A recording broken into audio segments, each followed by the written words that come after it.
Ser um servo de Jesus, vivenciar o Evangelho no seu ambiente de trabalho é um ato de resistência.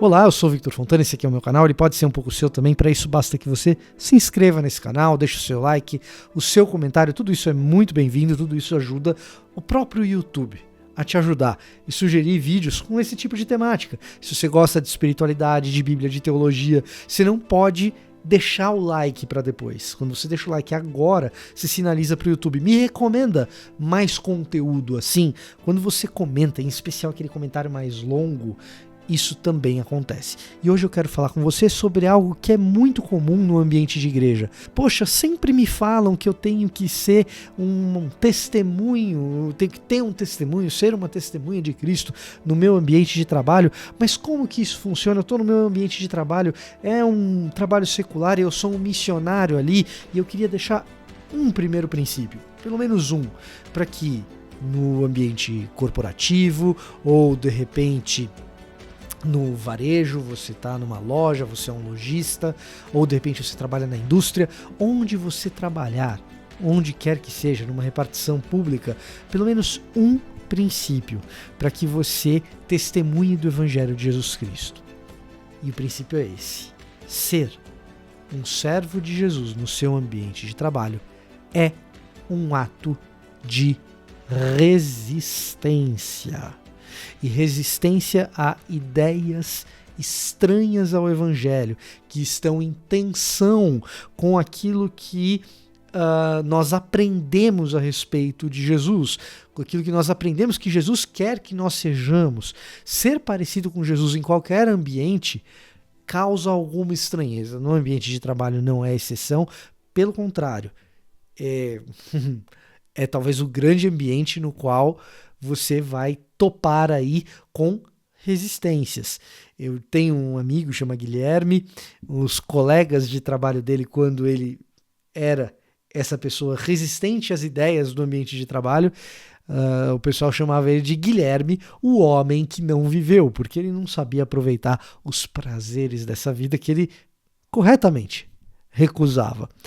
Mas eu não vou falar sobre isso sem amparo do texto bíblico, e para isso eu recorro à Bíblia 365, que você pode adquirir no link que está aqui na descrição desse vídeo. Na descrição desse vídeo você também encontra um link para o meu curso sobre como preparar um estudo bíblico. Se você quer preparar estudos como esses que eu mesmo apresento aqui no canal, eu te dou passo a passo. Você não precisa conhecer teologia, você só precisa ter uma Bíblia na mão e boa vontade, um caderno, uma caneta, anotar as coisas. Na descrição aqui você encontra tanto o link para comprar uma Bíblia, quanto para o meu curso Como Preparar um Estudo Bíblico. Dito isso, eu queria ler com você o livro de Provérbios, no capítulo 21, 2 versículos, versículo 30 e o versículo 31. Diz assim: não há sabedoria, entendimento, nem conselho humano capaz de resistir ao Senhor. O cavalo é preparado para o dia da batalha, mas quem dá a vitória é o Senhor. É muito curioso que num livro que se dedica a fornecer sabedoria, haja uma crítica à sabedoria, entendimento e conselhos, porque sabedoria, entendimento e conselhos podem estar em tensão, em oposição àquilo que Deus deseja. E esse é o primeiro ato de resistência. O primeiro ato de resistência é intelectual. Presta atenção. Você pode ser um executivo, você pode ser um vendedor, você pode ser uma técnica de uma área super difícil que requer uma série de conhecimentos, você pode ser um profissional da área da saúde. Em qualquer área, a nossa resistência no ambiente de trabalho, ela começa intelectualmente. Ela acontece no nível cognitivo, do raciocínio e do entendimento daquilo que nos cerca. Por quê? Porque nesses ambientes nós seremos expostos a ideias. E, não raro, essas ideias estão em tensão com aquelas coisas que nós aprendemos a respeito de Jesus, de quem ele é e de quem ele quer que nós sejamos. E, portanto, como você começa a testemunhar do Evangelho no lugar onde você está? Passando um pente fino, uma peneira sobre as coisas que colocam ou tentam colocar na sua cabeça. Por exemplo, em grande medida, treinamentos para pessoas que querem subir numa empresa passam por uma determinada fase em que há estímulo da sua ambição. Você precisa ambicionar voar mais alto. Você precisa querer chegar em algum lugar.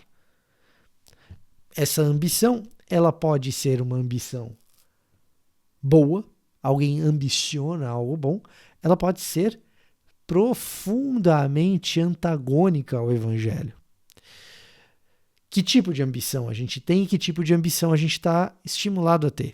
Evidentemente, quando Deus nos salva e nos estimula a ter santidade e cobra de nós que sejamos santos como Ele é santo, Ele não deseja que nós permaneçamos iguaizinhos sempre no mesmo lugar. Então a gente tem que ambicionar algum tipo de transformação e mudança. Nesse sentido, ambição é bom. Será que a ambição do meu treinamento interpessoal no lugar onde eu trabalho, ela me faz mais parecido com Jesus ou mais distante daquilo que Jesus é, daquilo que Jesus aparenta ser, de acordo com os relatos dos evangelhos, por exemplo? E então, todo tipo de ideia que nos é transmitida precisa passar por um pente fino, porque, em grande parte dos casos, elas estão em tensão com aquilo que Deus quer que a gente seja. Essa tensão, ela pode ser completa quando a gente tem uma ideia que está sendo trazida que é completamente antagônica ao que a gente observa no Evangelho. Às vezes não, às vezes ela não é antagônica, ela só é incompleta. Então, a gente teve aqui um exemplo da ambição. A ambição pode ser boa, pode ser ruim. A ideia de ambição não é suficiente para que a gente seja quem Jesus quer que nós sejamos. A gente precisa preenchê-la. A gente precisa preencher essa ideia com aquilo que o Evangelho traz. Percebe? Então, a primeira coisa que você faz é, sabe todo esse preparo que o mundo profissional está exigindo de você? É como o preparo do cavalo para a batalha. O cavalo pode ser preparado para a batalha, mas a vitória não vem do cavalo. E você dizer isso no mundo antigo é extremamente impactante, porque possuir cavalos no mundo antigo é algo que faz com que você vença batalhas. Ter uma cavalaria faz com que você supere, e muito, números às vezes grandes, contingente armado grande de infantaria, pessoas que estão a pé. Então, você dizer, olha, você pode até selar o cavalo, armar o cavalo para a batalha, quem dá a vitória ao Senhor, é dizer o seguinte: você pode ter treinamento, você pode ter preparo, você pode ter uma série de inteligências. Se elas são antagônicas ao Evangelho, cuidado. E para você perceber isso corretamente, você precisa conhecer o Evangelho e lembrar que a orientação é uma orientação cognitiva, é uma orientação que começa intelectualmente, que cobra de você que pense, que reflita, que estude. Se você não gosta de estudar, no cristianismo, seguidores de Jesus são estimulados a trabalhar essa área da vida. Precisa estudar, para quando a gente estiver diante de ideias novas, pente fino. Um pente fino. Para que a gente não faça das ideias do nosso ambiente de trabalho os nossos ídolos. Essa é a primeiríssima maneira de testemunhar do Evangelho no ambiente profissional. Estou falando isso do ponto de vista de quem trabalhou bastante tempo no mundo corporativo, bastante tempo talvez nem tanto, mas muito mais tempo do que quem costuma ir para o mundo ministerial como eu atuo hoje, tá? É percepção daquilo que é certo, daquilo que é errado e daquilo que parece estar em choque, em conflito com aquilo que Deus quer que a gente seja. As coisas que estão te ensinando no teu ambiente de trabalho te tornam mais parecido ou menos parecido com Jesus. Bom, esse era o meu recado para hoje. Espero que você tenha gostado. Se você gostou, deixa o seu like. Aproveita e dá uma passada aqui na descrição, onde tem link para a Bíblia 365, para o meu curso sobre como preparar um estudo bíblico. Se você gostou, deixa o like.